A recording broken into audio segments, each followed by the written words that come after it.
conecta y con lo que yo me voy a manifestar como persona. Alguien, y haciendo un paréntesis aquí pequeñito, decía en estos días, si tú pones tu celular al lado y tienes una inquietud impaciente por saber qué está pasando en las redes sociales o quién te escribió por WhatsApp y no te puedes quedar quieto más de 5 minutos separado de tu celular, ojo, algo está pasando y no está bien. Entonces, volviendo a la palabra relación, la relación que yo tengo hoy en primer lugar es lo que está determinando el curso de mi vida. No es una prédica de regaño, no es una prédica para que te sientas incómodo, ni nada por el estilo. Es una prédica para que reaccionemos, porque hoy es muy fácil desviarnos por la cantidad de distractores que tenemos en el día a día. Y frente a eso vivimos.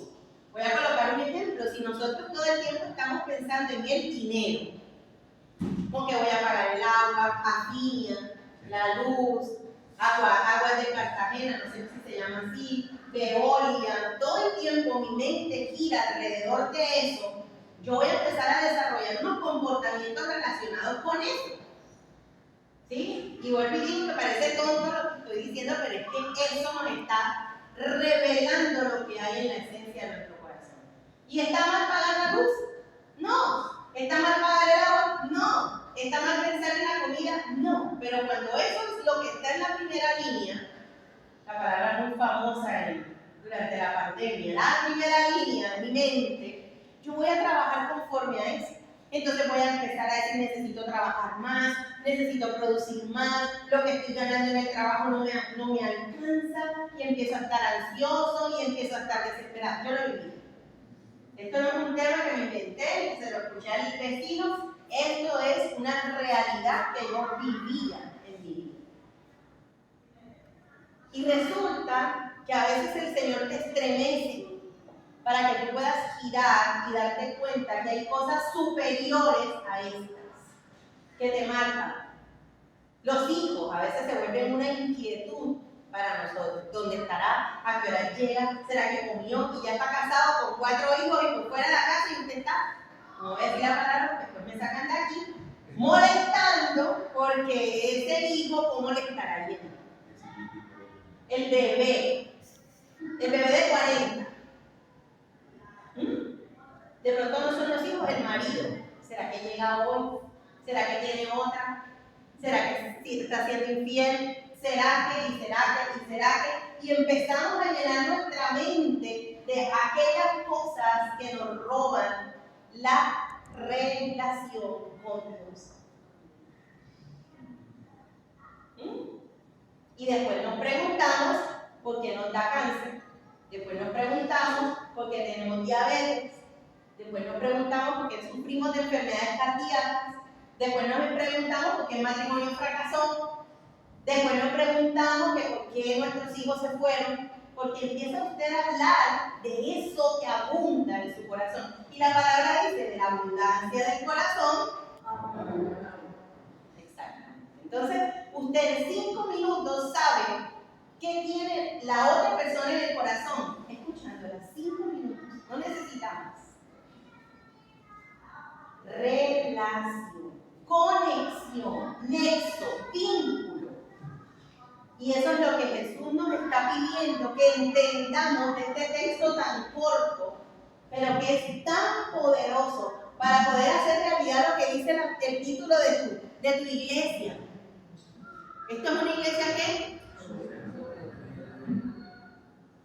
Pero sobrenaturalmente ni siquiera traemos visitas a la iglesia. ¿Por qué? Porque vivimos en torno a una sola cosa, que es lo que tenemos en la mente. Y venimos a la iglesia el domingo y son 2 horas que tengo que dedicarle corriendo porque allá dejé eso con lo que yo realmente vivo conectada o conectado. De pronto los jóvenes dirán, pero esto es como más de adultos. No aplica también para ustedes.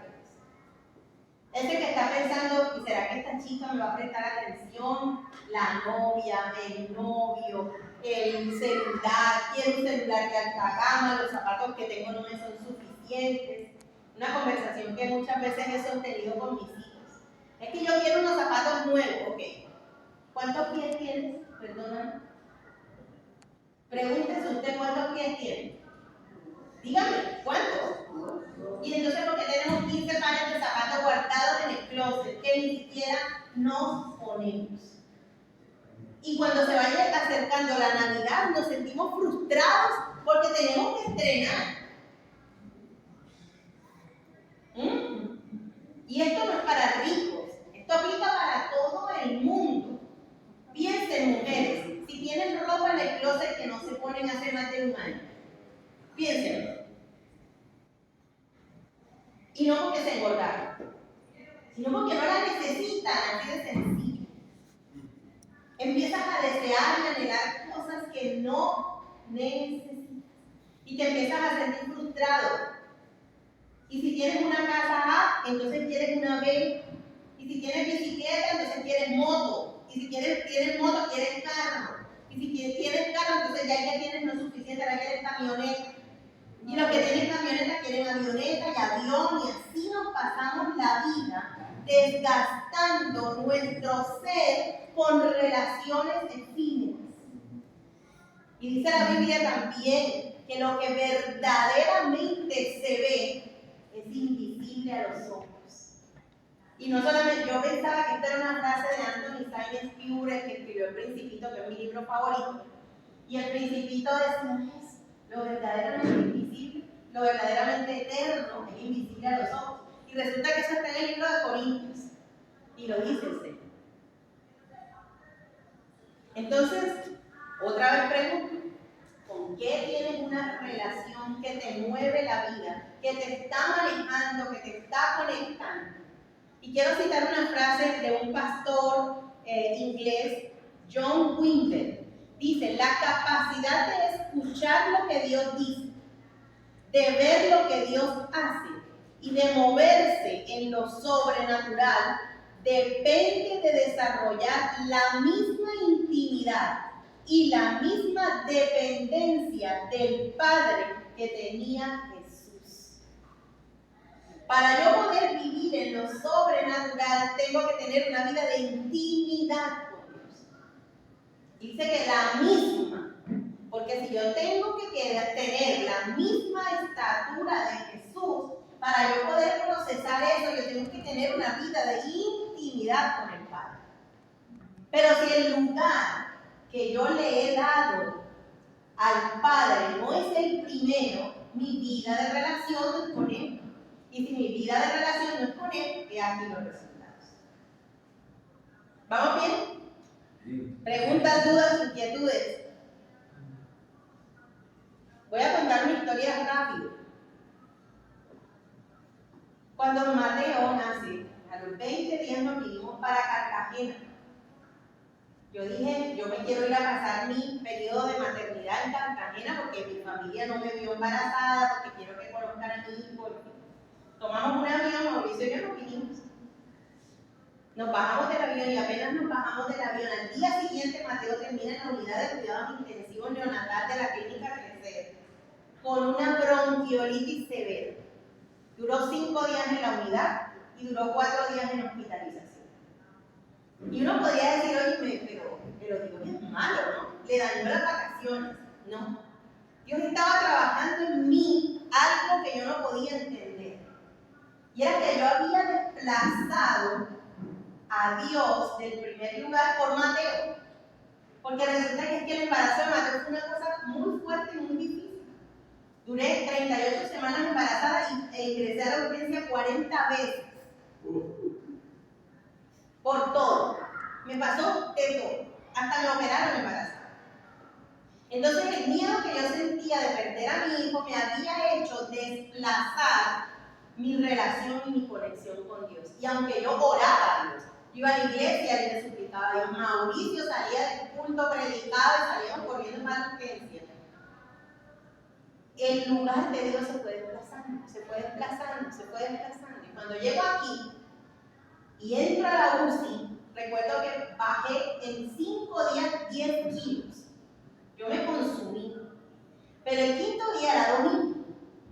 Y yo me fui para el culto de la iglesia donde yo nací, nos fuimos los dos. Yo ese día no oí culto, yo era llore, y le decía, Señor, sánalo, hasta que en un momento el Señor me dice, ¿te acuerdas de Abraham? Yo, claro que me acuerdo de Abraham. ¿Y te acuerdas que le pedí a Abraham? Sí. Y ahí se fue poniendo la cosa difícil. Entrégame a Isaac, me dijo el Señor. Y yo, wow. Y eso es verdad. Y más lloraba. Yo sentía que mi alma se quebraba. Pero yo le dije al final de esa conversación, arrodillada en la iglesia de eso, Señor, sí, llorando. Yo no se lo dije así como estoy yo. Con los ojos hinchados, desgarrada. Si te llevas a Mateo, yo te voy a seguir sirviendo y te voy a seguir amando. Pero si tú me devuelves a Mateo, yo te voy a seguir amando y te voy a seguir sirviendo. Y salimos de la iglesia, agarramos un taxi, nos fuimos para la clínica a crecer y cuando llegamos, el médico me dice, extrañamente, entre las 11 de la mañana y la 1 de la tarde, que es ahora, algo pasó. Y él empezó a mostrar una mejoría que no había tenido en días. Así que tomo la decisión hoy que pasa a piso. Y pasó a piso y a los 4 días después, Mateo sale y estuvimos bien, donde volvimos para Bogotá. De hecho, llegamos a Bogotá porque estaba temblando en Bogotá, nos devolvieron para Medellín. Mateo tiene una historia bien particular. Y pasó la vida. Y pasaron 15 años. Y a los 15 años, otra vez, hay un llamado de atención. Nosotros venimos sirviéndole al Señor, a veces con título y otras veces sin título, como estamos ahora, pero le servimos al Señor. Y el Señor otra vez me estremece y me dice, devuélvemelo. Devuélvemelo porque se te olvidó que viene. Devuélveme a Mateo y devuélveme a Gabriel, porque se te olvidó que son míos. Fue muy duro. La gente me decía, ora, clama, pide al Señor que lo sane y no sé qué. El pronóstico después una tía me llamaba y me decía, los médicos dan el diagnóstico, pero Dios da el pronóstico. Un diagnóstico terrible, un cáncer de músculo que podía estar atrapando el hueso, una cosa horrorosa. Y cada vez que yo hablaba con los médicos, más difícil. ¿Y saben qué? Yo ya había vivido una experiencia anterior. Eso no me quitó ni el dolor, ni el miedo, ni la angustia, ni la desesperación. Pero me dio un comportamiento diferente. Hacía 15 años atrás le decía, sánalo. Esta vez estaba media planeta orando con Mateo. Gente en Panamá, en Nicaragua, en Centroamérica, gente aquí en Colombia, en un montón de lugares orando. Hace 8 días nos enteramos que le hicieron misa en la mitad de las parroquias de Cartagena, Mateo. Estaba orando con Mateo, gente que ni siquiera es cristiana, gente católica, gente de otras religiones. Pero yo, aunque lloraba en silencio, no le decía nada a nadie. Porque de pronto se iba a tomar como que Tania tiene falta de fe. Yo escuchaba todo lo que me decía. Pero lo único que en mi silencio le decía era lo que tú decidas. Lo que tú decidas está bien. Lo que tú decidas. Mateo hace 8 días me dijo, ¿y si me quedo calvo? Porque a él le dijeron, si esta enfermedad sale positiva, aunque no tengas la masa en el cuerpo, abajo tenemos que hacer radioterapia o quimioterapia. Y radioterapia o quimioterapia significa que hace sin cabello. Y él me decía, ¿y si me quedo calvo? Y le dije, aquí tenemos 2 ventajas. 1, que tenemos a Dios. 2, que la masa ya no la tienes. Y 3, que si tú te quedas calvo, yo me rapo. Entonces, aún creo que hubo gente que me decía, pero pídele. Llegó una paciente, me decía, vea, le doy el teléfono de la radio auténtica, creo que se llama no sé, de la Esperanza, una emisora cristiana. Y me decía, exíjale a Dios que le sane a su hijo. Y yo sentía dentro, yo le decía, ¿cómo le exijo? ¿Qué tengo yo para darle? ¿Con qué autoridad le voy a decir que lo sane? Si él lo ama más que yo.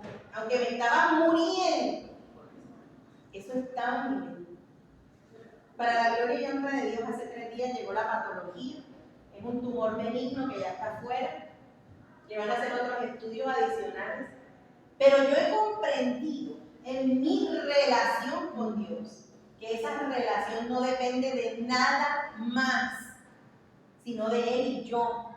No puede depender de mi hijo, no puede depender de mi marido, no puede depender de mi trabajo, no puede depender de mi salud. Es única. Es mi conexión con Él. Es mi nexo con Él. Mi ligazón, como dice la Real Academia de la Lengua. Es mi reiteración con Él. Por eso la escena se repitió. Porque Dios me está diciendo, soy primero yo. Porque a mí me estaba matando la idea del agua, la luz, el carro, el teléfono, el trabajo, el sueldo, el marido, todo me estaba estresando. Y aunque venía a la iglesia y estaba sentada en la iglesia y escuchaba la palabra y la entendía y la estudio y la sé, hay cosas que te rompen esa necesidad de estar con el Padre. ¿Qué te está impidiendo hoy que tu relación sea genuina y auténtica? ¿Qué te está impidiendo hoy que esa relación sea permanente? Ser cristiano no es decir que soy evangélico. Ser cristiano no es venir los domingos a la iglesia. Ser cristiano es entrega. Ser cristiano es negarse a uno mismo, muy a pesar de cualquier cosa. Es renunciar. Es decir, hasta aquí. Esto no me sirve, me voy.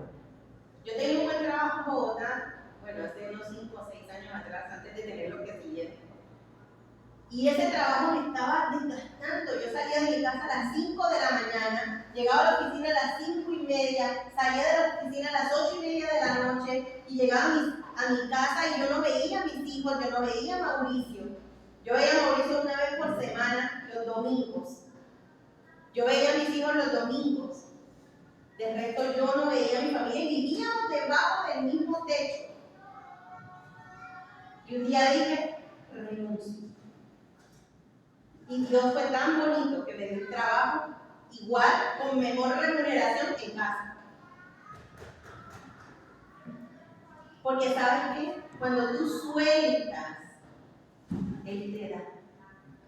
Y te da mejores cosas de las que tú estás pensando o creyendo. Una vez alguien me ministró mucho, negativamente, porque resulta que recogieron, a mí me invitaron a predicar en otra iglesia diferente a donde estábamos nosotros en Bogotá. Y yo fui, prediqué y di la palabra, ni me acuerdo de qué lo hablé. Cuando se termina el culto, se me acerca una mujer joven y me dice, pastora, gracias. No sé qué habré dicho. No, la gloria sea para Dios, es lo que uno dice siempre.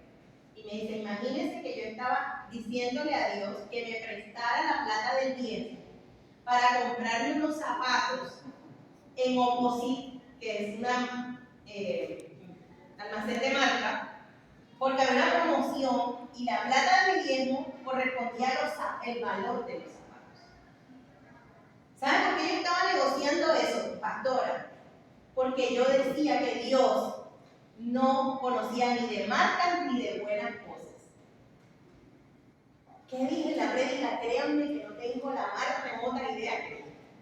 Pero ella fue ministrada, entregó sus diezmos y después de un tiempo me llamó y me dijo que el Señor le había regalado los zapatos. Porque Dios sí sabe de marcas. Porque Dios sí sabe de cosas buenas. Porque Dios sí sabe lo que tú tienes por necesidad y aún te complace en aquellas cosas que ni siquiera son necesarias. No negocies. No negocies con Dios. No lo hagas. Ponlo en el primer lugar. Quita el celular. Apágalo. me ha pasado de todo. Entre otras, una amiga, vive en Bogotá, es radióloga cartagenera, trabajaba en la casa del niño hace un año. Y yo dejé de hablar con ella hace más o menos 2 años. Porque leí en Facebook una cosita que salió de esas que sale y decía que fue escrita por Anthony Hopkins, un actor norteamericano, que decía, si un día tú haces el experimento de dejar tu celular ahí quieto, no le escribes a nadie ese día y tu teléfono permanece apagado, es porque tú eres el que alimentas estas relaciones. Y lo hice. En mi celular yo tenía 1150 contactos. Y el día que hice el experimento nadie me escribió. Y yo quedé impactada con Carlos. Y entre esos estaba la relación con ella, con esa amiga. Y yo dejé de hablar. En esta situación le escribo para que me ayudara a agilizar una cosa del trámite de Mateo. Y ella me pregunta, ¿por qué yo soy la última que me entero? Y yo le dije, porque tu relación conmigo dependía de mí. Y tú no la alimentabas. Y por eso dejé de escribirle. Y te dejé de escribir y han pasado 2 años y ni siquiera me volviste a escribir. Pero Dios jamás te olvida. Dios no se desconecta de ti. Así estés pecando, así estés errando en el blanco, así estés equivocado. Él es el único que permanece. En este tiempo, somos 4 y estábamos ahí debajo del mismo techo viviendo la misma circunstancia. Pero yo no podía entender a Mauricio. Mauricio no me podía entender a mí. Ni Mauricio ni yo podíamos entender a Gabriel ni a Mateo. Nos amamos. Hacemos el devocional todos los días. Les voy a contar un cuento para que se rían. Dormimos en el mismo cuarto porque hay un solo aire. O sea que estamos súper hiper mega contra conectados. Pero ninguno podía entender la emoción de él. Porque el único que está contigo en cada momento de tu vida. Y si tú quieres vivir esto, que dice aquí, que lo sobrenatural, donde lo natural es vivir en lo sobrenatural. Si tú quieres vivir eso, tienes que soltar aquellas cosas que te mantienen atado y amarrado. ¿Qué estás desplazando? ¿Qué desplaza a Dios? ¿Qué lo está quitando? Ser cristiano no es venir el domingo a la iglesia. Ser cristiano es conocer al Señor. Y para yo poderlo conocer, tengo que hablar con Él todos los días. Número 2. Porque ese fue el primer punto. Número 2. ¿Cómo puedo establecer una relación entonces con Dios? Hay 3 cosas que quiero decir. Pueden haber muchas, pero yo seleccioné 3. La primera de todas es apertura. La segunda es exposición y la tercera es honestidad. ¿Qué significa apertura? Es abrirme. Y llegar a la presencia de Dios una vez al día, 2 veces al día, 3 veces al día, qué sé yo, cuantas veces tú quieras. Y decirle, este soy yo. Este soy yo. Así, espelucado, descalzo, no me gusta cepillarme los dientes, me gusta comer fritos, como sea. Me gustan los chistes. Ahora, hay un salmo que dice que la Biblia habla en lo íntimo, la sinceridad. A Dios le encanta que seamos claros. Auténticos. Que nos abramos. Señor, tengo este pecado. Me gustan las mujeres. Tengo mi esposa, pero voy por la calle y me inquieta loco la mujer que va por ahí. Díselo. Tengo esposa y me brinca loco y lo dice. Porque es que sin que tú se lo digas, Él lo sabe. Pero Él ama que en lo íntimo seas sincero. No tenía ese versículo, pastor, gracias. Ábrete con Él. Apertura tu alma con Él. Confiésate. Segundo, exponte a Él. ¿Sabes por qué? Porque cuando tú te abres, te expones. Este soy. O esta soy. Sé transparente delante de Él. Eso te lleva a ser honesto. Eso te lleva a no tener cargas, a no estar tapando cosas, a no estar ocultando, a no estar metiendo debajo de la alfombra el mugre. Te lleva a ser tal como eres. Eso se llama autenticidad. Algo que se ha perdido por completo hoy. A mí me encanta reírme durísimo, a carcajadas. Me gusta muchísimo reír. Todo el tiempo me gusta reír. Pero siempre he encontrado oposición a mi risa. Yo me acuerdo que mi abuelo, en paz descanse, murió hace 3 años, de 96 años, me decía, pero tú, ¿por qué te tienes que reír así? Y yo llegaba a sentir que mi risa era mala. ¿Sí? Era vulgar mi risa. Eso era lo que él sentía, que mi risa era escandalosamente vulgar. Que las niñas se ríen. Y de hecho por ahí hay una señora que dice cosas sobre la risa. Pero yo le decía en la intimidad, digo, Señor, pero ¿quién me puso la risa? No me la pusiste tú. Yo hablaba con él así, yo le decía, pero no me la pusiste tú. Pues yo me voy a seguir riendo. Tuve una vecina en mi adolescencia, todavía vive en la misma casa, ella vivía al frente. Las casas en Platerezo no son pegadas como las de Chiquinquirá, son separadas. Y ella salía de la cocina que quedaba ya a 20 metros de la entrada. Cuando yo me estaba riendo acá a 20 metros de mi entrada, es decir, había 40 metros de distancia, ella salía y decía, ¿y de qué tanto te ríes? Me decía. Porque le molestaba mi risa. Por eso se pierde la autenticidad. Porque tenemos oposición frente a lo que somos en esencia. Y nos avergüenza lo que somos porque nos han dicho que es malo. Pero Dios te acepta como eres. Sea auténtico con Él. Porque Él no te va a dañar. Cuando tú te abres con alguien que viene chismosea de ti, te lastima, tú te cierras. Pero Él no te va a exponer frente a otros. Él ama tu honestidad. Él ama como eres. Él ama tu sinceridad, tu timidez, tu risa, tu forma. Tus pecados no los ama, pero te ama a ti y te ayuda a salir de ellos. Pero si no confiesas, ¿cómo vas a salir de ahí? Entonces, esto lo traigo aquí a colación porque, en otras palabras, para relacionarme con Dios debo mostrarme tal como soy.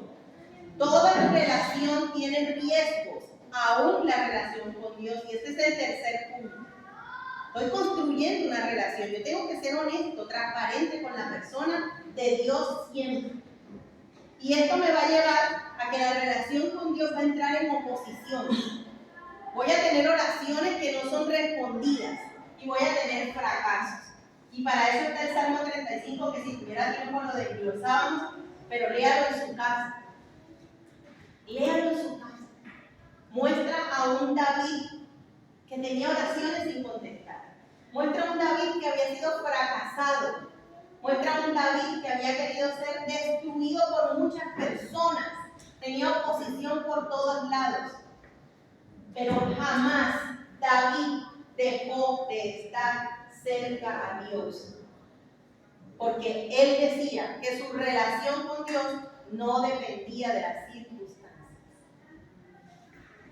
En estos días, en los que hemos vivido tantas mareas y tantas cosas, yo llegaba cansada a mi casa.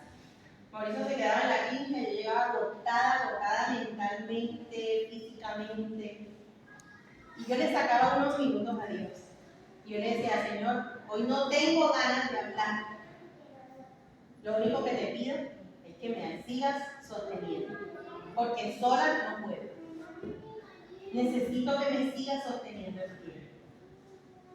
Me siento cansada, tengo falta de fe. Lo único que quiero es llorar y llorar y llorar. Un día me levanté, me da risa porque siempre me pasa, que cuando estoy muy triste, muy agotada, muy mal, me veo llorando en un árbol que yo nunca he encontrado. Y una amiga me pregunta ese día, ¿cómo amaneciste? Le dije, con ganas de llorar y necesito buscar el árbol que siempre te he dicho que quiero encontrar. Y abrazar el árbol y ponerme a llorar y llorar y llorar y llorar y ya. Les puedo describir el árbol. El árbol es, yo no sé qué árbol, es grandísimo, frondoso y está en medio de una finca. No hay nada más alrededor, solo el pasto y está el árbol. Este es el árbol que yo quiero encontrar. Esa es la locura que me da. Y resulta que el Señor me dice, ¿sabes lo que dice el Salmo 91? Yo no hacía esa relación, no la hacía. ¿Qué dice, pastor? Describe un árbol en ese salmo. Y entendí que la necesidad que yo tenía cada noche cuando llegaba a mi casa era ir a su presencia, ir a sus pies, abrazarme, como la canción de ahorita, postrarme ante él para que me devolviera cada mañana las fuerzas. Dios no te deja, no te abandona. No es como Rexona. Dios no te abandona, ese sí no te abandona. Pero tu relación no puede depender de lo que pase. No pasaron en la universidad, sigan adorando.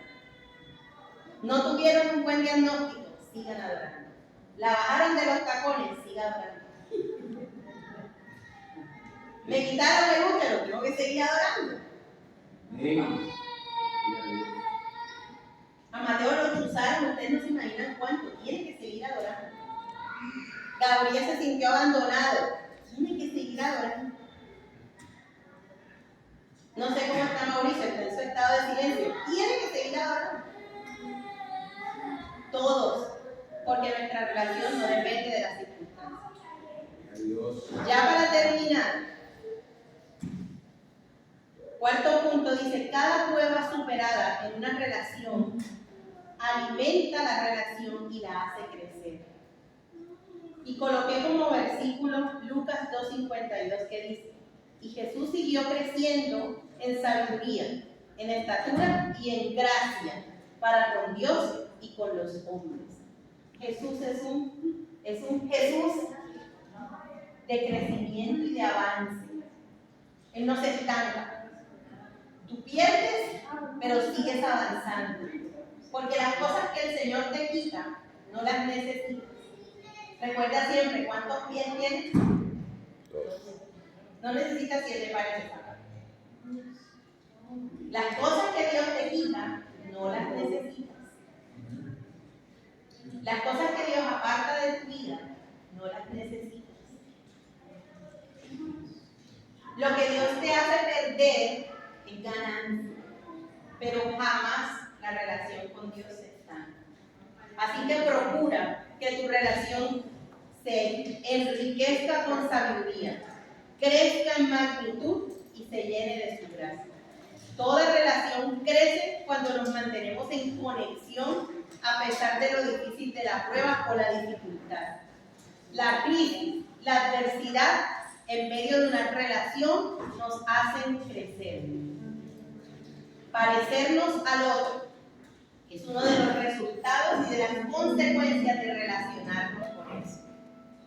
Y les voy a poner un ejemplo. Usted ha visto esposos que tienen más de 30 años viviendo juntos.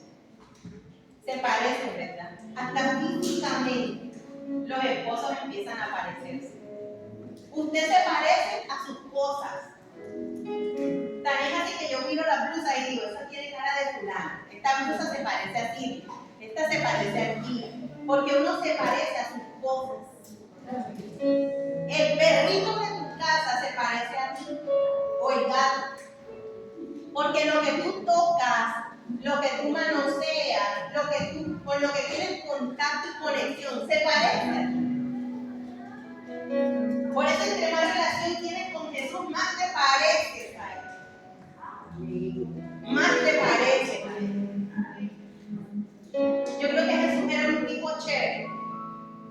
De hecho, la Biblia dice que Juan el Bautista estaba en el desierto ya vestido con ropa de camello y comiendo miel silvestre. Pero a Jesús lo acusaron porque dice que le decían que era glotón y que se sentaba con pecadores. Porque ese man no tenía prejuicios. Era un man chévere.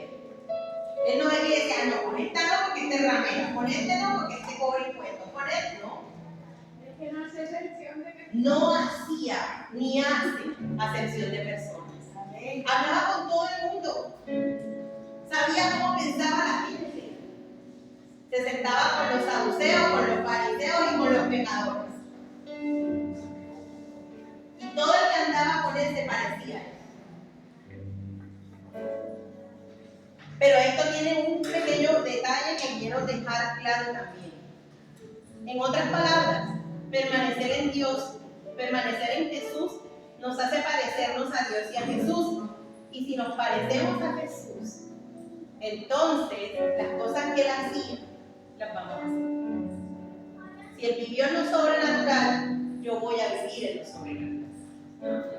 Pero si Jesús padeció, yo también voy a padecer. Esta leve tribulación momentánea de la que habla la Biblia, no es este episodio que la familia Soto Arenas vivió.